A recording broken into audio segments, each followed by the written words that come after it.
Hey everyone. Tonight we begin with something a little softer, a little quieter, just like the streets of Maplewood, Oregon at 7 a.m. Imagine this. I'm sitting by my apartment window watching the morning stir to life.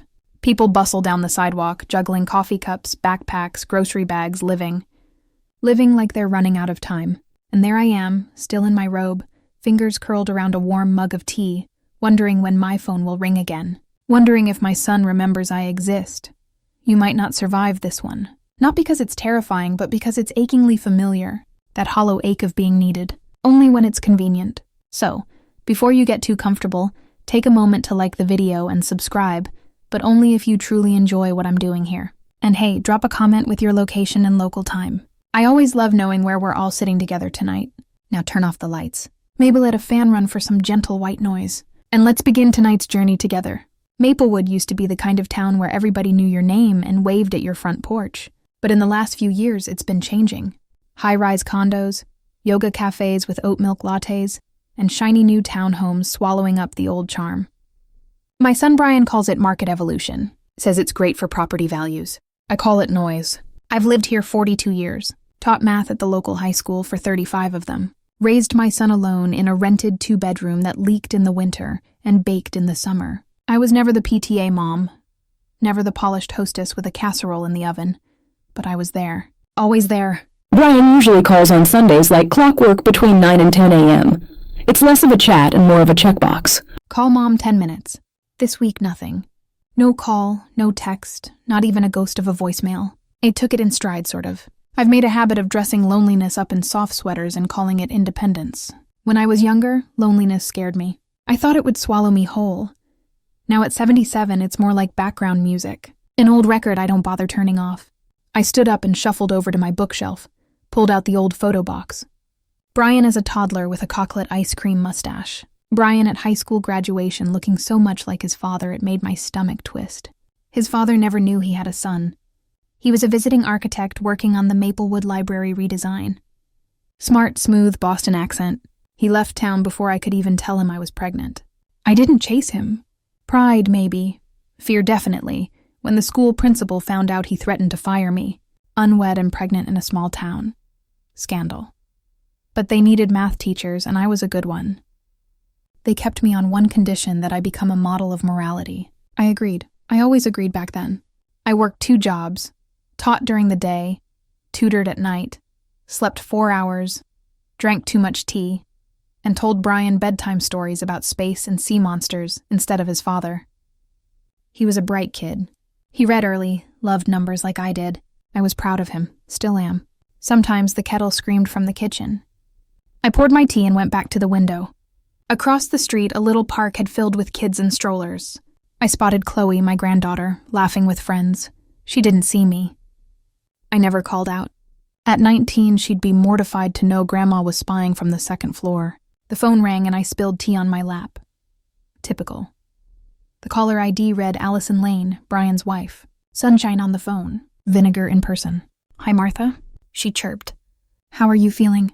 Fine, thank you. Brian's stuck at a home showing, but he asked me to call. We're having a family dinner Friday at 7. You're coming, right? It wasn't a question. I nodded instinctively, though she couldn't see it. Of course. Can I bring anything? Oh, no, just yourself. She laughed, an empty, brittle laugh. We have important news. When she hung up, I sat there staring at the phone. Important news. Probably a promotion. Or maybe Peter, my grandson, had finally passed the bar. Or maybe they were buying a house. That would explain the sudden invitation. I knew they were saving, though never quite saving enough. Brian always said it was hard selling homes when you didn't own one yourself. He thought it made him look weak in front of clients.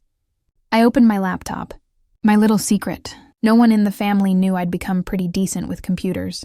When I retired, I took courses at the community college. At first just to kill time, but then I found the stock market. At 62, I put $1,000 into a little game. At 65, it had grown to $15,000. At 72, I crossed $40,000. Nothing flashy, just steady. I like the numbers. They made sense. People didn't always make sense. Numbers did. That day, I checked my portfolio. One stock, a biotech company I'd bought into 3 years ago, had jumped again. I put $5,000 into it when shares were $5. Now, they were at $28 and climbing. I Googled a new Alzheimer's drug, successful trial, big headlines, big money. My $5,000 was now worth $28,000, maybe more. I did the math, of course. If the trend held, well, it could be the start of something massive. But what should I do? Sell now and pocket the win or wait and see? I closed the laptop. No decisions tonight. I had tea to finish and bags to pack because whether they remembered it or not, I was still Grandma, and I'd promised to babysit Chloe while Brian and Allison went to a charity gala. Chloe wasn't a kid anymore, but they still insisted she needed supervision. She's dreamy, Allison had said, a bit unreliable. I disagreed. Chloe wasn't unreliable. She just didn't conform. That made her more like me than they wanted to admit. I grabbed my coat and headed for the bus stop. Allison had offered a cab, but I liked the bus. I liked watching people, catching snippets of strangers' conversations, feeling like part of something, even if it wasn't mine. The bus was on time. 20 minutes later, I was ringing their apartment buzzer. Chloe opened the door with headphones around her neck, cell phone in hand. "Hi, Grandma." She kissed my cheek and let me in. Brian and Allison were almost ready. Brian pacing on the phone, Allison fluffing her hair in the mirror. "Mom," Brian said, hanging up. "Thanks for coming. We'll be back around 11, so no problem. Have fun." Allison gave Chloe one last warning. "No friends, no parties?" "Chemistry test, remember?" "Yes, Mother." Chloe sighed. When they left, she collapsed onto the couch. "Want to watch a movie? I can make tea." "I'd love some," I said, settling in beside her. We talked, we laughed. She asked questions no one ever asked me about my childhood, about being a mom, about life. And for the first time in Avery long time, I felt seen. After Chloe brought out 2 steaming mugs of tea, she settled next to me on the couch, with a softness I hadn't felt from anyone in my family in years. "So, Grandma," she said, pulling her knees up under her, "what was it like raising Dad alone?" I blinked. That wasn't a question anyone ever asked me. Not Brian, not Allison, not even the school counselor back when Brian started acting out in 8th grade. I took a slow sip of tea and let the warmth fill my chest before answering. "It was hard," I said simply, "but it was also my purpose. I didn't have a choice, so I got on with it. 2 jobs, very little sleep, not much of a social life. Did you love it?" I smiled faintly. "Not all the time, but I loved him, and that made the rest worth it." She nodded like she understood something bigger than words could explain. "I think that's why I don't trust people who make life look easy," I added. "Hard lives are honest. They don't need polish." Chloe glanced sideways at me, her face thoughtful. "Is that why you and Mom don't get along?" I laughed softly, among other things. She chuckled too, and for a second I saw a mirror. Me at 19, bold and curious, eager to crack open the world. Only difference was, I never had anyone to ask questions to. "Can I tell you something?" she said. "But you have to promise not to tell anyone." "Cross my heart," I replied, making the old X across my chest. "I don't think I want to stay in college," she whispered. I blinked. "Really? I hate it. I mean, I like psychology and literature, but the business classes, they make me want to cry. Dad wants me to major in finance. He says it's smart and secure. But I want something more alive." "That's not a crime," I said, reaching for her hand. "It's just inconvenient for people who want to live through you." Her eyes welled up. "You're the first person who said that." We sat in silence for a moment, her thumb absently tracing the rim of her teacup. The television hummed in the background, but neither of us noticed anymore. "You know," I added after a pause, "I used to want to travel the world. Paris, Morocco, Nepal. I had clippings from magazines, little dreams taped to the inside of my closet. What happened?" I exhaled through my nose. Life. Brian. Bill's fear. I buried that version of myself in a drawer and never opened it again. "Until now," Chloe said quietly. "Maybe," I murmured. We watched a movie, something light and forgettable. We ordered pizza and giggled like 2 teenagers hiding from their parents.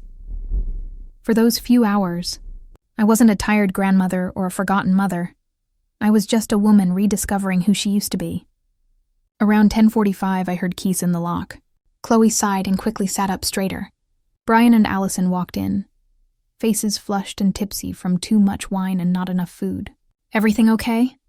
Brian asked, scanning the room like a detective. "Just fine," I said, standing to collect my coat. "We had pizza and watched an old Mag Ryan movie." Allison wrinkled her nose. "Pizza?" Chloe shrugged. "We didn't burn the house down, Lucy," Brian said upstairs. "Big day tomorrow. Night, Grandma." She gave me a long hug. "Thank you For what? For everything, she whispered. I kissed her forehead. Anytime, sweetheart. As I slipped on my coat, Brian cleared his throat. Don't forget dinner this Friday. It's important. I remember, I said, already halfway out the door. The air outside was brisk and smelled like cut grass and damp pavement. I walked to the bus stop, letting the night settle over me like a favorite blanket. That evening had awakened something old but not lost. A sense of possibility, a sense of me. Back in my apartment, he poured a glass of water and sat by the window again.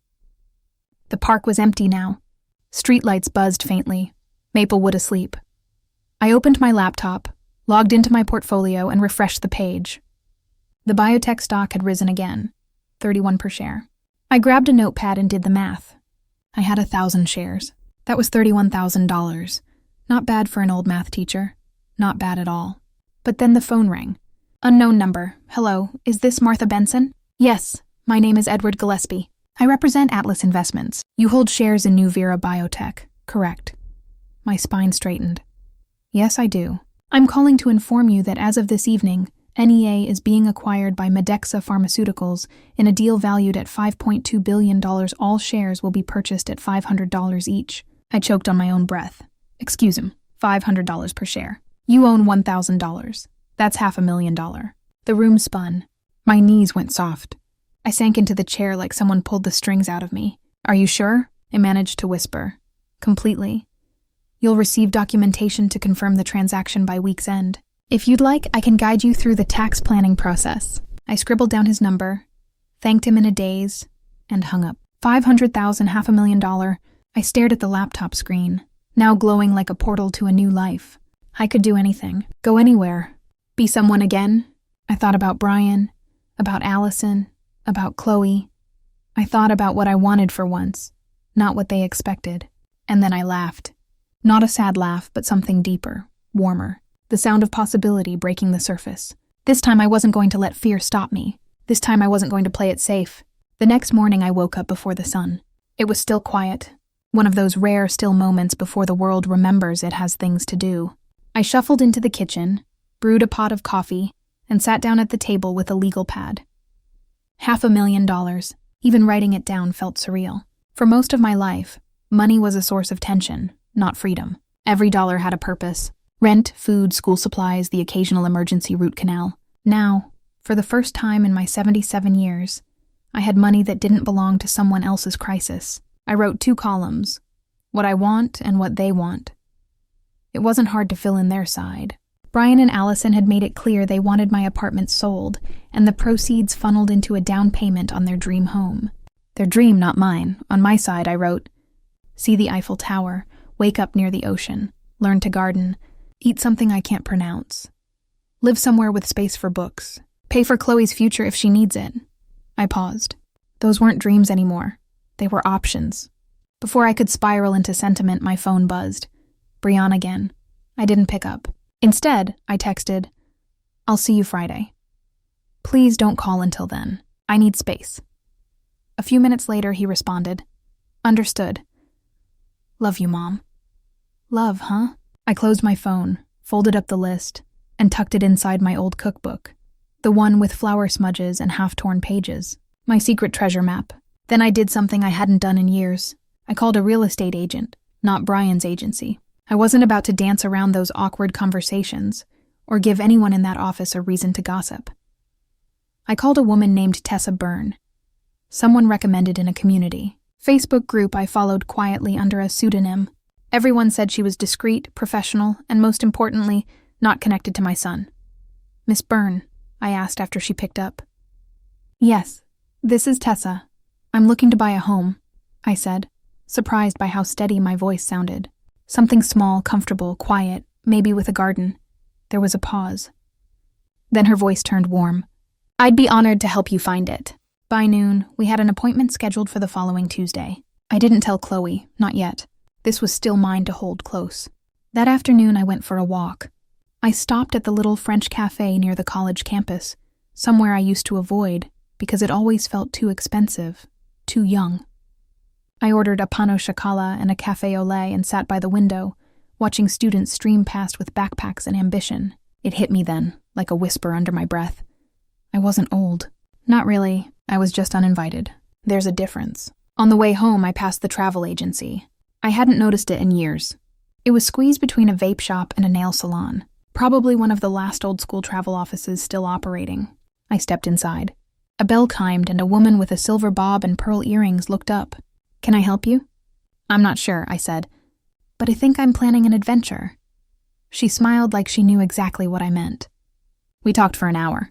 She showed me brochures, places I'd only seen on postcards and PBS documentaries. I asked about senior tours, solo travel safety, and language barrier tricks. "I want something different," I told her. "I want to wake up somewhere that doesn't smell like my past." She nodded slowly. "That's a beautiful way to put it." I left with a few glossy pamphlets tucked under my arm. Greece, Portugal, Japan, and the feeling that something irreversible had begun. Back at home, I opened my laptop again. The brokerage portal showed a pending transfer. $500,000, arriving Friday. I hovered my mouse over the logout button and whispered, "Thank you." Math. I owed a lot to numbers. They had never lied to me. People did, but numbers, they always made sense. I spent the rest of the evening writing. Not anything important, just little memory fragments, thoughts, maybe ideas for letters I'd never send. One line stood out on the page. "You can either inherit a life or invent one," and I was done inheriting. That night, I cooked myself a real dinner. Pan-seared salmon, wild rice, steamed broccoli, even poured a glass of Chardonnay. It felt ceremonial, like I was toasting a new version of myself. I ate in silence, thinking of Chloe, of how her face lit up when she spoke about poetry, of how her hands trembled when she admitted her doubts. I didn't know yet what I would do with the money, not exactly, but I knew what I wouldn't do with it. I wasn't going to buy Brian and Allison a house, and I sure as hell wasn't going to let them tuck me away in a care facility like a piece of furniture that no longer matched the decor. When Friday came, I'd have more than just money. I'd have a choice. And maybe, just maybe, that would be the beginning of everything. Friday came sooner than I expected. I woke up that morning with a strange energy, half anticipation, half something I couldn't quite name. It wasn't dread. It wasn't fear. It felt like standing on a dock, suitcase in hand, waiting for a boat to appear on the horizon. The boat might take me somewhere beautiful or nowhere at all. But either way, I was ready. The first thing I did, of course, was check my bank account. There it was. $500,000 just sitting there like it had always belonged to me. I stared at the number for a long time. My fingers hovered over the mouse pad like they expected confetti to explode from the screen. Instead, I felt calm. It was real. The money, the moment, my power. I made tea, opened the windows, and let in the breeze. I wore my navy blue dress, the one with the delicate sleeves and the tiny pearl buttons. I hadn't worn it in years, not since Chloe's high school graduation. I added a silver bracelet and Spritzadon, the perfume I usually saved for holidays. It smelled like jasmine and citrus with just a trace of rose. Something alive, something feminine. At 5:30, I called a cab. I could have taken the bus, sure, but tonight wasn't about routine. Tonight, I wanted to glide in like a mystery, a woman with her own story, her own plans. Brian's neighborhood always felt a little too polished, like everything had been chosen to impress the next person walking by. The lawn was perfectly trimmed, the flower pots color coordinated. It was a place where wild things were tamed, where laughter came into SIB deemed appropriate by the HOA. I arrived right at 6 as requested. Allison opened the door with a wide smile. Too wide. "Charlotte, you look amazing," she said, stepping back to let me in. "That dress is so flattering." "Thank you," I said, stepping past her into the familiar entryway. It still fits, surprisingly. Brian was in the living room pouring glasses of something sparkling. "Hey, Mom," he said with the kind of forced cheer that never quite sat right on him. "Glad you made it. Wouldn't miss it," I said, accepting a glass. Chloe waved from the couch. "Grandma." She looked lovely as always. Soft sweater, jeans, barefoot, book in hand. She had her mother's cheekbones and her father's frown lines, but all the warmth came from somewhere else. "Hey, darling," I said, kissing the top of her head. "I've missed you." Dinner smelled delicious. Roast chicken, rosemary potatoes, some kind of elaborate salad with goat cheese and walnuts. Allison was always meticulous with meals, especially when something was on the line. We sat down at the dining table, which had been set with new china, white with a silver rim, the kind you buy for special announcements. I took a slow sip of water and waited. Sure enough, Brian raised his glass. before we eat, I want to thank everyone for being here. Tonight is about family. And the future. Here it comes, I thought. He glanced at Allison, who gave a subtle nod. Then he looked back at me. We've decided to move forward with the house on Havenwood Drive, he said. The Victorian with the wraparound porch? I nodded, unsurprised. It's the perfect place for us, Allison chimed in. Room for Chloe, a home office for Brian, even a guest suite in case we have visitors. Brian added quickly, giving me a significant look. How lovely, I said, keeping my voice even. There's just one thing, Allison said. The down payment's a bit of a stretch, and we were hoping, Brian said, setting down his glass, that you'd consider helping us, just until we get through closing. There it was, served up right between the rosemary potatoes and the gilt. How much? I asked, cutting into my chicken. Ryan hesitated. Well, the asking price is $480,000. We've saved about $120,000, so we'd need $200,000 for the down payment. Just a loan, of course, Allison said quickly. With interest. You'd be helping us build a legacy. I looked at Chloe, who was studying her plate a little too intently.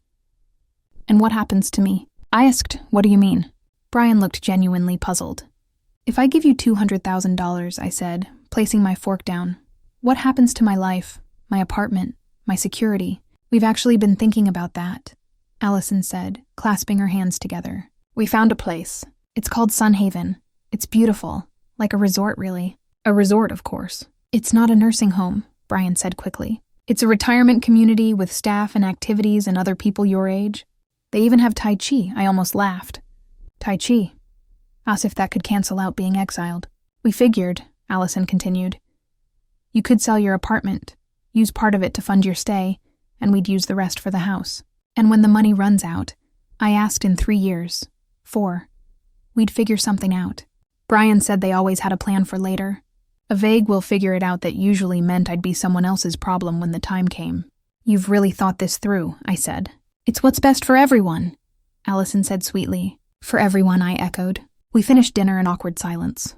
Clue cleared the table while Allison served the store-bought pie, and Brian pretended not to notice my clenched jaw. When it was time to go, Chloe hugged me hard. Come over tomorrow, she whispered. Maybe, I said softly. Let's see. Brian walked me to the door. Please think about it, Mom. We can't do this without your help. I turned to him and said, You already have everything planned. But you forgot one thing. What's that? That I have a plan too. He blinked, confused. Good night, Brian. I walked out into the night air, head held high. The weight of the evening settling around me like a cloak I didn't ask to wear. But under that cloak, something was stirring. Something unshakable. Tomorrow, I'd begin again. The next morning, I stood in front of my window, tea in hand, watching a jogger pass by with a golden retriever bouncing beside her. I wasn't sure what disturbed me more, Brian's tone when he talked about helping the family, or the way Allison kept calling the retirement community a resort. Like she expected me to be thrilled about bingo night and low-sodium casseroles.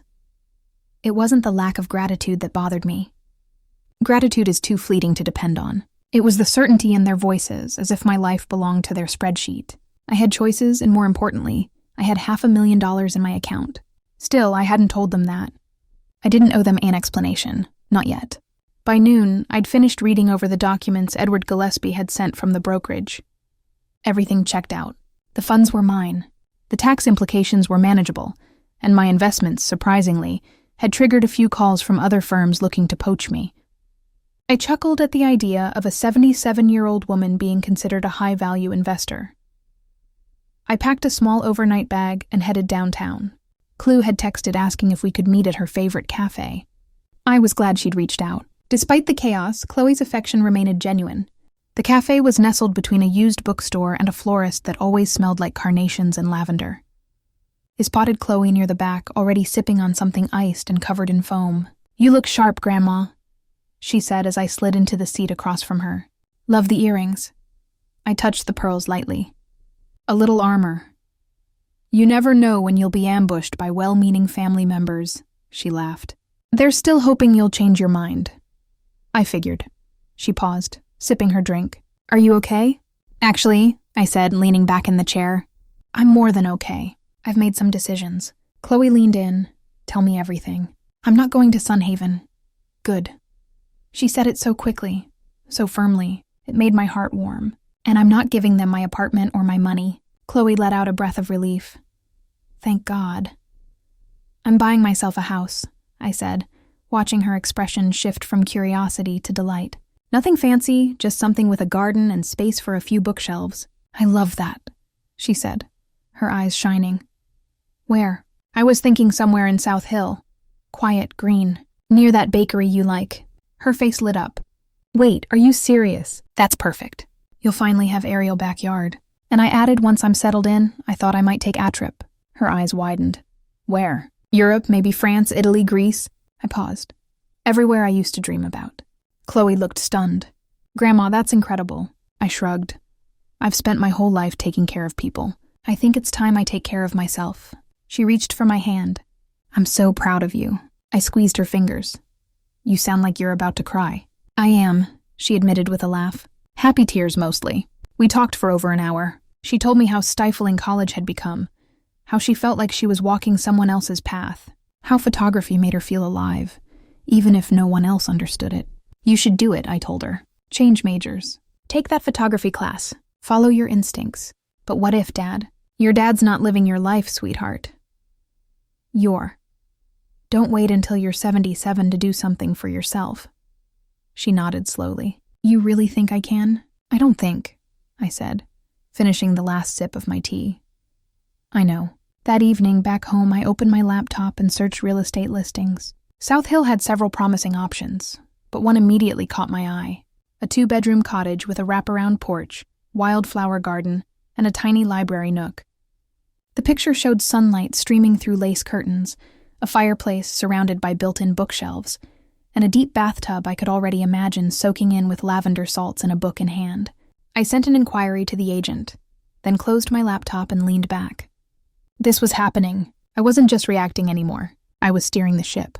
Later that night, just as I was brushing my teeth, my phone buzzed with a text. Mom, we really need to talk. Can we do dinner tomorrow? I stared at the message. He hadn't called me Mom without a string attached in years. I'm busy tomorrow. Maybe next week. He responded almost immediately. It's important. Allison baked your favorite pie. We're hoping you'll reconsider. Of course. Bribery by dessert. I'll think about it. And I would, but not for the reason she thought. I had something to say, but not yet. Let them sweat a little. Let them wonder what the old woman was up to in her quiet little apartment with her sensible shoes and her strong black tea. They didn't know I'd already picked out a house. And they certainly didn't know that I had no intention of being part of their calculations ever again. That night I slept better than I had in months, dreamed of cobblestone streets and waves crashing against distant shores, and of standing in a garden, wildflowers swaying in the breeze, knowing for the first time in decades, this life, it's mine now. I spent most of Saturday morning preparing to meet Veronica, the real estate agent, who had quickly responded to my inquiry. She sounded young, bright, and pleasantly surprised that I wanted to pay in full. No mortgage, no inspections, just a clean, honest transaction. As I waited at the curb for her car to arrive, I felt a flutter of excitement, the kind I hadn't felt since the day I held Chloe for the first time in the hospital. It's funny how life keeps offering you new beginnings, even when you think all the doors have closed. Veronica pulled up in a dark blue SUV and stepped out wearing a blazer that looked one size too big and shoes that had clearly walked too many miles. She greeted me with a warm smile. You must be Miss Walker. That's me, I said. But let's go with Rosemary. She grinned. I like that. Hop in. I've got 3 houses I think you'll love. Starting with the one you spotted online. The ride through South Hill was surprisingly nostalgic. I'd walked these sidewalks for decades, but now every garden and porch swing felt like a promise. The first house, the one I'd seen online, was even lovelier in person. A creamy yellow cottage with lilac bushes out front and a porch swing already gently creaking in the breeze. I told the owners to expect an offer, Veronica said as we stepped inside, but I didn't tell them you'd be making it on the spot. The floors were polished hardwood. The kitchen was compact but charming, and the nook by the window was perfect for my reading chair. The master bedroom faced the garden, where a winding stone path led to a wooden bench, shaded by 2 flowering dogwoods. It stood in the center of the living room, letting the light fall across my face. And I knew this is it? I whispered. You sure? Veronica asked. surprised by how quickly I'd decided. I've spent a lifetime second-guessing, I said. This time it rushed my gut. We signed the papers that afternoon. By Monday, I was making arrangements to move out of my apartment. I didn't tell Brian. I didn't tell Allison. I didn't even tell Chloe. Yet, this moment was mine. For the first time in years, I wasn't asking permission or seeking approval. I was simply living. I hired movers, arranged for furniture delivery, and transferred my utilities. I packed only what mattered. My books, my photographs, the quilt my grandmother made by hand in 1947, and my favorite tea kettle. Everything else I left behind. I had the movers deliver a note with the apartment keys. Dear Brian, I've moved. The apartment has been sold. No forwarding address yet. Love, Mom. It was petty, maybe, but it also felt like the closing of a chapter. The new house smelled like cedar and lemon-scented wood polish. I spent the first night there alone, sitting on the porch swing with a blanket over my legs and a cup of chamomile in my hands, watching the fireflies blink like secrets in the dark. The quiet was no longer a hollow echo. It was a companion. And yet, by Tuesday afternoon, I found myself missing Chloe. So I sent her a text. Me.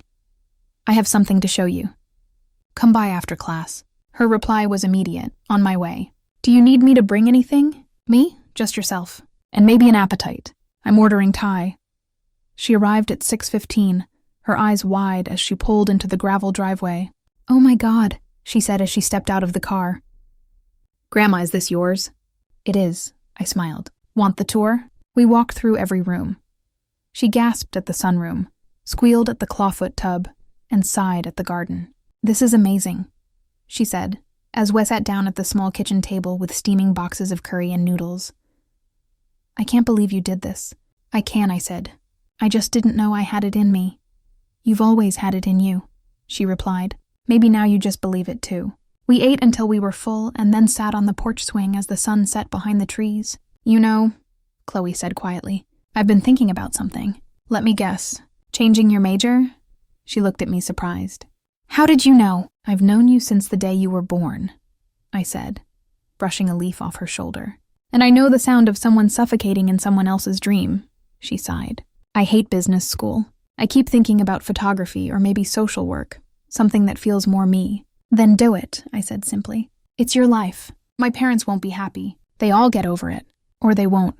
But you'll be living the life you want. She leaned her head on my shoulder. Would you really help me? If I switch, I'd be honored. We sat in silence for a while after that, watching the stars wink into view one by one. I wish I could live here, she whispered. You're always welcome, I replied. But for now, let's make a plan. You find a new program you love. I'll cover the costs. You focus on becoming who you want to be. She looked at me, eyes glassy with emotion. Thank you, Grandma. I believe in second chances, I told her. And third ones?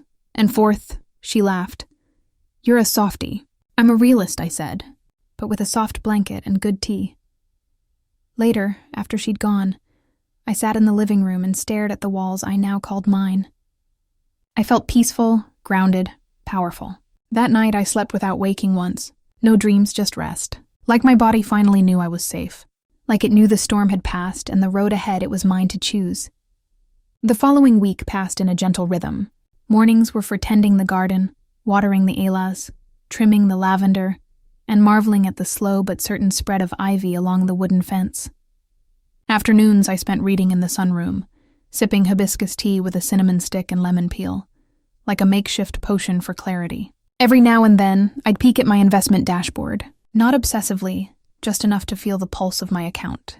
The biotech stock had held steady, still hovering in the stratosphere, still very much real, and with it the reality of choice. I had the freedom to move, tourist, to give, or simply to be. One particular Thursday, just as I was contemplating whether to try baking scones for the first time in a decade, there was a knock at the door. When I opened it, I found Chloe standing there with a pink duffel bag, a camera slung around her neck, and her cheeks flushed from the walk. Hey, she said with a breathless smile. I told them I needed some time away. Is it okay if I stay a few days? My heart leapt. Of course it is. She stepped inside and dropped her bag by the door. Also, she said, pulling out a manila envelope, I submitted my request to switch majors. I'm meeting with the new department head on Monday. I beamed. That's wonderful news. They weren't happy, she added quickly. but I told them this was my decision, not theirs. I walked to the kitchen, filled the kettle, and set 2 mugs on the counter. "They'll survive," I said. "And if they don't, you'll survive without their approval." That's a hard truth to swallow, but it's also the most freeing. She smiled, her shoulders softening. I think I'm finally starting to believe that. As we sipped tea on the porch later that evening, she began telling me about the photos she wanted to take, documentary-style portraits of people in small towns. Their stories, their routines, their quiet brilliance. I listened, captivated as she spoke with a spark I hadn't seen in her for years. Not since she used to collect vintage postcards and stick them to her bedroom wall with washi tape, dreaming out loud of places far from home. "Maybe," she said, "I could start here with you." "Me? Yeah." She tilted her head thoughtfully. "You've got a story, Grandma?"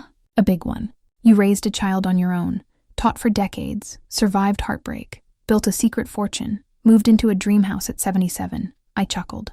"You make it sound more epic than it is." "It is epic," she insisted. "You just don't see it because you lived it. But I think people need to hear stories like yours, not flashy ones, real ones." That night, she took a photo of me on the porch, my hand wrapped around a mug, my gaze lost in the dusk.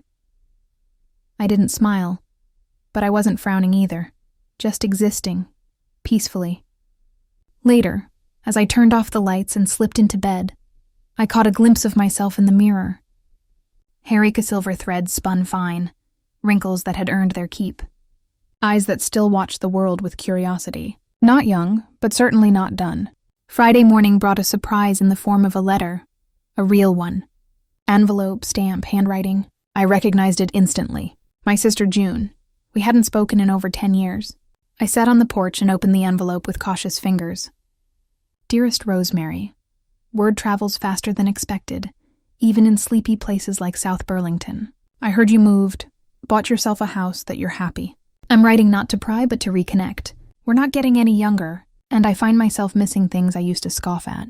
Your laugh, your stories, our mother's lemon bars that always turned out dry. If you ever want to talk, I'm still at the same number. June." I stared at the note, emotions prickling the back of my eyes. We hadn't fought. Not exactly. Just drifted. The way sisters sometimes do when grief wedges itself between them and never quite lets go. I folded the letter, tucked it into my recipe book, and decided to call her tomorrow. Today was for Chloe. We spent the afternoon photographing people at the local farmer's market. She snapped portraits while I asked questions. It was a good team effort. She had the lens. I had Theraport, a woman who made honey from backyard bees. A retired truck driver who now sold birdhouses shaped like tiny lighthouses. A couple in their 80s who still held hands while picking vegetables.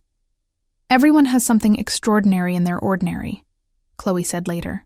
"You just have to look long enough." That evening, while making dinner, Rosemary roasted chicken with lemon and thyme. I caught her humming. She was happy, and I surprisingly was too. After dinner, Wes sat under the stars again. "I've been thinking," Chloe said suddenly. "When I finish this semester, maybe I'll take a gap year, travel a bit, shoot stories abroad." "You should," I said without hesitation. "Would you come with me?" "Not the whole year, but maybe a month." "Paris, Venice." I laughed. "You're trying to tempt an old lady with dreams I gave up decades ago." "But you didn't give them up," she said. "You just pressed pause." I looked at her. Really? Looked at her. If she was brave enough to unpause her life, maybe I could do the same. "All right," I said. "Paris. But only if we find a cafe with really good croissants." She squealed and hugged me. And in that moment, I realized something no stock gain or new house could ever offer. This was the true wealth. I had forgotten I had time, connection, a second chance. Not just for me, but for someone I loved. Saturday mornings had their own rhythm in the new house. I'd open the curtains just enough to let the sun tease its way in. Chloe was still asleep in the guest room, and I let her be. She'd earned her rest. I brewed a pot of Corey coffee, the kind I'd learned to love when I visited New Orleans decades ago for a math conference of all things. It was thick, bitter, and oddly comforting, a reminder that even the sharpest flavors can become a comfort if paired with good memories. By mid-morning, Chloe emerged, hair a mess, hoodie falling off one shoulder. "Morning, Grandma," she mumbled, flopping into a chair. "Morning, sunshine," I grinned, sliding a plate of toasted bagels her way. "Hope you're hungry," she smiled through a yawn. "Always." We ate in a cozy silence, broken only by the occasional clink of a butter knife or the crunch of a crust. Then out of nowhere, Chloe asked, "Do you think people ever really change?" I paused, chewing. I think people can change, but most just rearrange their furniture and call it a renovation." She snorted. "That's disturbingly accurate. Why do you ask?" She hesitated, eyes drifting toward the window. "Peter called me last night." "Oh," he said. "Dad's been moody lately, snapping at everyone, accusing Mom of not being supportive." I nodded slowly. "That sounds familiar, and Peter said something else." She shifted in her chair. "He said I ruined everything because I encouraged you to move. That if I just kept quiet, you'd still be their fallback plan." "Fallback plan," I repeated. "That's generous of them." She looked at me, eyes soft with guilt. "I didn't mean to cause trouble." "You didn't cause it, Chloe. You just turned on the light in a room that had been dark for too long." There was something healing in that. Naming the dysfunction without pretending it was normal. We'd all played our roles for too long. Me as the quiet, useful matriarch, them as the put-together suburban success story. But it was a stage play, and someone had finally called cut. That afternoon, we wandered downtown, ducking into small shops with crooked shelves and chatty owners. At an antique bookstore, I found a 1954 copy of The Sea Around Us by Rachel Carson. Chloe found a vintage film camera for $45 and haggled it down to $30 with the kind of bold charm I never had at her age. As we left the store, she nudged me. "Still thinking about Paris every minute," I said, "though I'll need to get a passport first." "We should apply together," she said. "Make it a thing." And so we did. Monday morning, we stood in line at the post office, paperwork in hand. The clerk was a woman about my age with shock white hair pulled into a tidy bun and eyeliner sharp enough to cut glass. "Traveling together?" she asked, glancing between us. "Yep," Chloe said. "Europe." "Ah, adventure." The clerk smiled. "Good for you too." As she stamped our forms, she looked at me and said something that stuck. "Too many people wait until it's too late to see the world. Don't be one of them." When we got home, I sat down at my laptop and pulled up a folder I'd created weeks ago. Dream itinerary. It was filled with clippings, notes, links to travel blogs. I'd been building it slowly, secretly since the day assigned the check, but decided not to give it away. Now it was time to actually use it. Chloe and I spent the afternoon planning, giggling like schoolgirls. We chose Paris, Venice, and Dubrovnik. 3 cities, 1 month. One chance to live like people in those glossy magazines I used to fold the corners of. "I've been thinking," Chloe said as she traced our route on Google Maps. "After the trip, maybe I'll transfer to a journalism school, one that focuses on photojournalism." "You'd be good at it," I said without hesitation. "And maybe I'll pitch a photo essay about women starting over late in life." "Like me?" I asked with a raised brow. "Exactly like you." Later that week, a letter arrived from Peter. Typed, not handwritten, too formal, too stiff. "Grandma, I know we haven't always gotten along, and I said some things I shouldn't have. I was out of line. I guess I didn't realize how much you meant to me until you were gone. I'm sorry, Peter." There was no request for money, no hint at an agenda. It was short, maybe even sincere. I read it twice, then tucked it into the drawer next to June's letter. Small cracks in the facade. Maybe time really does soften even the most stubborn stone. Friday night, Chloe and I invited a few neighbors over for a low-key garden evening. We grilled vegetables, played Ella Fitzgerald on the speaker, and passed around a chilled bottle of rosé. Frank brought his infamous carrot cake. Margaret arrived with a jar of homemade marmalade. Elizabeth brought a photo album and insisted on showing us black and white pictures from when she was a lounge singer in New York. "You had a life before this?" Chloe asked in awe. Elizabeth winked. "Darling, I had several." The night buzzed with laughter and soft light. Fireflies blinked lazily in the hedges. Someone lit a citronella candle. It was perfect. At one point, I looked around and realized I wasn't lonely anymore. Not because I had a big family gathering around me, but because I had chosen to build something better. Slower. Real. Later, as I tucked a blanket around Chloe on the couch, she whispered, "I think I'll remember this night forever." "I hope you do," I said softly, brushing a strand of hair from her face. As I settled into bed, I thought of all the lives we live inside one lifetime, the versions of ourselves we become and leave behind, and how sometimes the best chapters are the ones no one expected us to write. The following morning, The garden was damp with dew, and the air had that clean, soft scent of cut grass and new beginnings. I sat on the porch swing with my coffee, swaying gently as the early sun climbed over the maple trees. Chloe had already left for campus, texting me a sleepy, "See you after class," and a heart emoji. She was staying the weekend again, and I wasn't about to question why. I just liked having her close. Around 9:15, he got a call from a number I didn't recognize. Normally, I'd let it go to voicemail, but something told me to pick up. "Hello, is this Mrs. Ivy Caldwell?"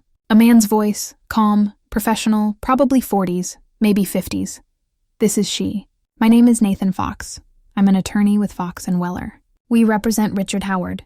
I froze. The name sliced through me like a breeze from a half-forgotten dream. Richard Howard. My heart, the one I thought had long moved on, gave a jolt. "May I ask, what is this about?" I said, my voice too steady for the chaos inside. "I understand this is unexpected," he said gently.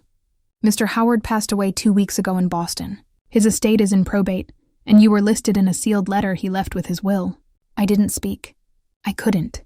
"Would you be willing to receive a copy of the letter? It's personal in nature." "Of course," I whispered. He promised to mail it by day's end. After hanging up, I sat motionless, staring at the mug in my hand. My coffee had gone cold. It had been over 5 decades since I last saw Richard. He left Southport without a word. I never told him I was pregnant. I raised Grant on my own, built a life out of sheer determination, grit, and mathematical equations. He never came back until now. That afternoon, the mail arrived, a PDF, 1 page. I clicked it open with trembling fingers. If you're reading this, then I've finally run out of time and words this should have said long ago. I've thought about you every year since I left Vermont. Every time I walked past Alibrary, I thought of that spring in your red notebook full of equations. I should have stayed. I know that now.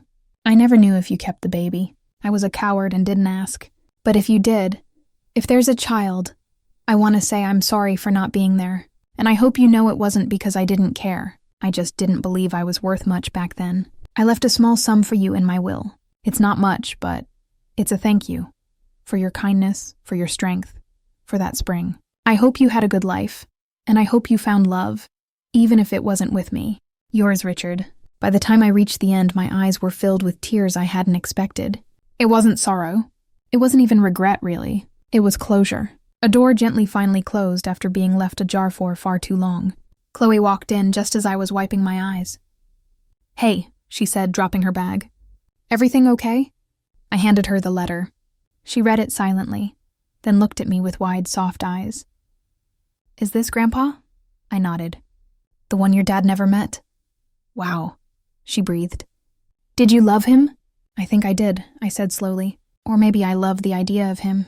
We sat quietly for a moment, both of us processing in our own ways. Then Chloe leaned her head on my shoulder. "You deserve good things, Grandma, even from ghosts." I laughed through the lump in my throat. That might be the most poetic thing anyone said to me all year. A week later, a certified letter arrived from the law office. Richard had left me $25,000, just like that. No strings, no expectations, just a gift from the past. I used $5,000 of it to finally book the trip to Paris.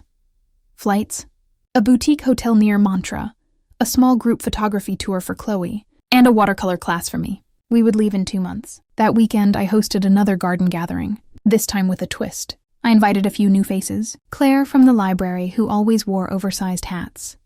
Dennis, the retired postman who knew everyone's business. And a surprise guest, June, my old friend from the school district, who had moved to Maine years ago and happened to be visiting. When June walked into my garden, arms outstretched, I felt like I was 20 again. "You look radiant," she exclaimed.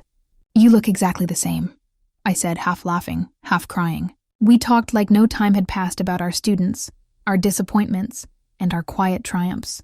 When she heard I was traveling to Europe with my granddaughter, she beamed.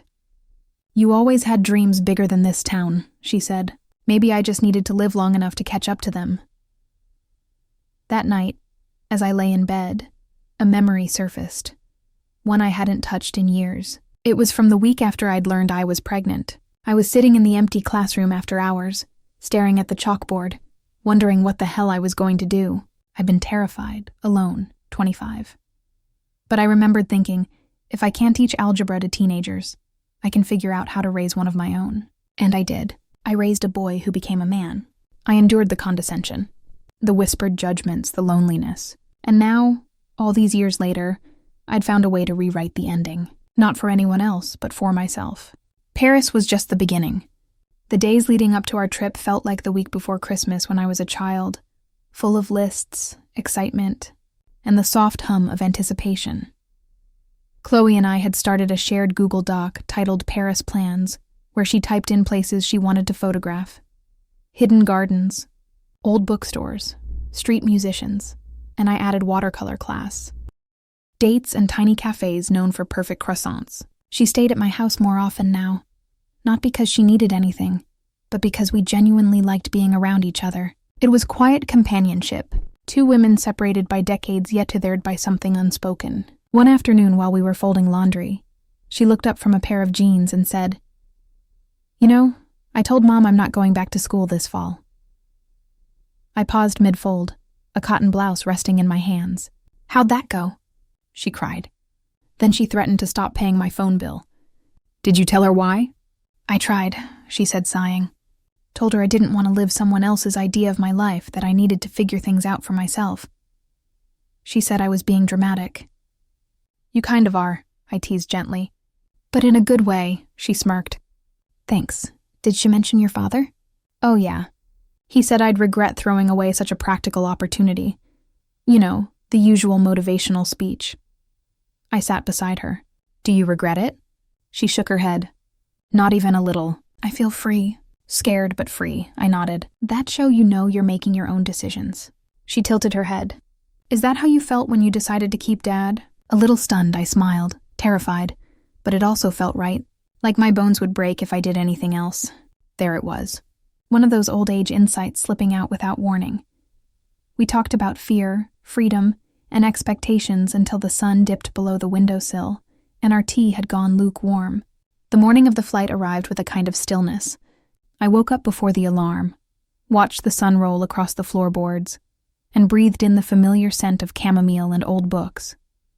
By 7:30 a.m., Chloe was zipping her suitcase shut with both feet planted on the top of it. "Is this how real travelers do it?" she asked. "No," I laughed. "Real travelers pack less." At the airport, while waiting at the gate, she looked at me with wide, grateful eyes. "I can't believe we're actually doing this." "Me neither," I said. "But sometimes the best decisions are the ones you never thought you'd be brave enough to make." The flight was long and uneventful, peppered with shared snacks, a couple of rom-coms, and a healthy amount of seat shuffling. Chloe took 100 photos out the airplane window. I sketched the cloud line on a napkin with a pen I found in the bottom of my purse. We landed in Paris late afternoon local time, both of us sticky-eyed and running on sheer adrenaline. Our hotel was charming. Not the Ritz, thank God, but the kind of place where the floors cack just enough, and the concierge knows every cat in the alley by name. We dropped our bags, freshened up, and walked to a corner cafe with twinkling lights strung across the awning. The waiter greeted us with a smile that could have melted chocolate. "I already love this place," Chloe whispered as she looked at the menu. "Me too," I said, "and I haven't even tried the bread." That night after dinner we wandered. No agenda, just the two of us under the Parisian moonlight. The air was cool and smelled like tobacco, perfume, and possibility. Chloe snapped photos while I memorized shadows. We crossed the Pontiff Bridge where couples were attaching locks and tossing keys into the sand. "I read somewhere," Chloe said, "that they started removing the locks because they were weighing the bridge down. Romance with consequences, I'm used. That's a metaphor if I've ever heard one." She giggled and looped her arm through mine. We sat on a bench and watched the water roll past, the kind of deep, slow current that makes you forget how quickly time moves. "Grandma?" Chloe said quietly. "Do you ever wish things had gone differently?" I turned to her, studying her soft features, the faint freckles across her nose. "Sometimes," I admitted, "but not tonight. Not here." Another offbeat fact popped into my head. You know, in the 1800s, Parisian sewer workers used to be paid more than teachers. Chloe blinked. "Seriously?" "Yep. Because their job was considered more dangerous, which I suppose depends on how rowdy your students are." We laughed until the lights blurred and the sky deepened into ink. Walking back to the hotel, I felt younger than I had in years. Not because of the city, but because I'd stopped waiting for life to knock. I'd opened the door myself. As we tucked in that night, Chloe in her bed, me in mine, I whispered across the room. Let's go to MMA tomorrow. You read my mind. The last thing I saw before sleep took me was the moon through the cracked curtain, hanging low and silver over Paris. It was just the beginning. We woke up to the smell of buttery sissons drifting through the open window, and the soft chime of church bells in the distance. I stretched like an old cat in the sun and smiled to myself. Paris, not a dream, not a fantasy. We were actually here. Chloe was already up sitting cross-legged on her bed editing photos on her laptop. Look at this one, she said, spinning the screen toward me. It was a photo she'd taken last night. Me standing on the pond, backlit by the golden glow of the street lamps. My face was turned upward, lit in profile. I looked peaceful, almost cinematic. That woman looks like she knows exactly who she is, I said, almost surprised. Chloe grinned. She does. We spent the morning wandering through Muart. The cobbled streets wound around pastel houses with ivy clinging to their shutters. Artists set up their easels in the square, painting portraits and landscapes in soft oils and sharp charcoals. I stopped to watch one man capture the shadow of the Sacrauer with long, confident strokes. I think I used to dream in places like this, I said softly. Chloe looked up from her camera, and now you're living in one. We stopped at a little cafe for espresso and pain au chocolat. Chloe was telling me about a famous photographer who shot only in black and white when a woman at the table next to us leaned over. Excuse me, she said in a light French accent. But are you American? Yes, I nodded. Vermont originally. I visited once. It is very green, very quiet. We chatted for a few minutes. Her name was Claudine. She was a retired history professor who now gave walking tours on the weekends just for fun. Somehow we got on the topic of aging and freedom. You know, Claudine said, sipping her coffee, in France we don't fear age so much. We see it as a layer, not a loss. I loved that. A layer, not a loss. There it was, another insight from old age wisdom, this time borrowed, and it nestled into my chest like a warm stone.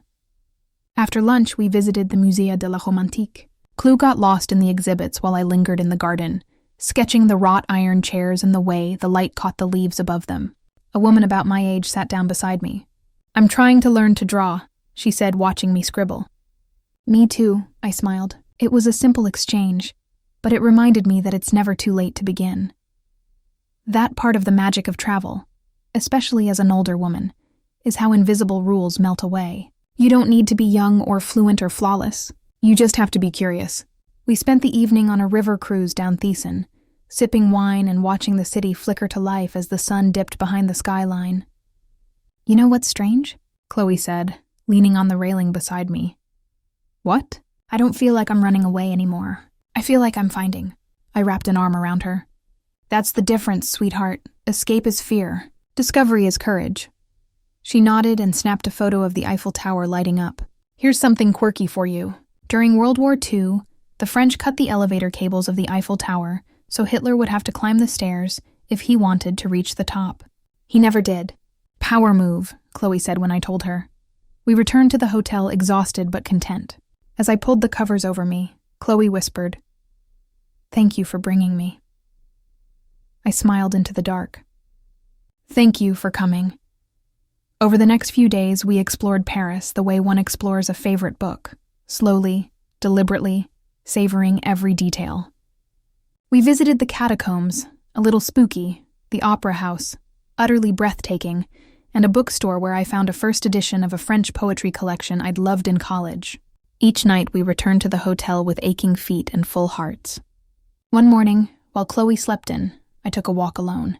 The streets were quiet, damp from a light overnight rain. I bought a small bouquet of lavender from an elderly woman on the corner and sat on a bench in the Jardin de Luxembourg. A man with a kind smile and a wrinkled newspaper sat beside me. We didn't speak, just nodded politely and shared the space. I thought about how many years I'd spent alone in my apartment, convinced that silence meant isolation. But here, among strangers, in a city that didn't even speak my language, I'd never felt more accompanied. When I returned to the hotel, Chloe was awake and sitting by the window, journal in hand. "I've been writing," she said, "about us, about this trip. Is it any good?" "I think so. Might even submit something to the campus literary magazine. If they don't hate me too much for dropping out, they'll get over it," I said. "And if they don't, they weren't your people." That afternoon, we took a cooking class, learned to make cocoa from a woman named Brigitte, who had zero tolerance for laziness but kept slipping us extra wine. I haven't laughed that hard in years. That night, as we packed up our things for the train ride to Lyon the next day, Chloe looked over at me and said, "I feel like I'm going to remember every second of this forever." "I hope you do," I whispered, "and I hope you keep chasing moments like this." We left. Paris just after dawn, boarding a sleek train headed southeast to Lyon. The windows framed a blur of lavender fields, sleepy villages, and rolling hills stitched in rows of vines. Clou sat across from me, earbuds in, sketching in her journal. I sipped tea and tried not to cry, not out of sadness, but out of something else.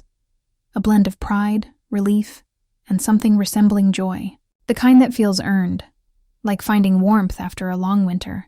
Lyon was quieter than Paris, less polished maybe, but more intimate. We stayed in a little bed and breakfast run by an elderly couple, Etienne and Mireille, who treated us like family. Mireille wore pearls with her apron. Etienne had a mustache that curled like punctuation on a letter you forgot to send. Bianouk knew, they had said at the door, and I believed them. For a few days, it really did feel like home. Our days were slow. Mornings meant markets, crates of peaches, wheels of cheese, bouquets of sunflowers as big as Chloe's head. Afternoons meant naps or museums. Evenings meant wine and conversation. Sometimes with the other guests, sometimes just the two of us. One evening, Etienne invited us to the garden for a pair of teeths. Chloe was chatting with another traveler about vintage cameras when Mireille sat beside him. "You and your granddaughter," she said with a smile. "You remind me of me and my own grandmother." Oh yes, she was fierce, took no nonsense, but she had this soft center, only showed it when no one was watching. "Sounds familiar," I chuckled. Meyer leaned in a little. "It is good, I think, that she sees you like this. Not as someone they tuck away and visit twice a year, but as someone who still lives."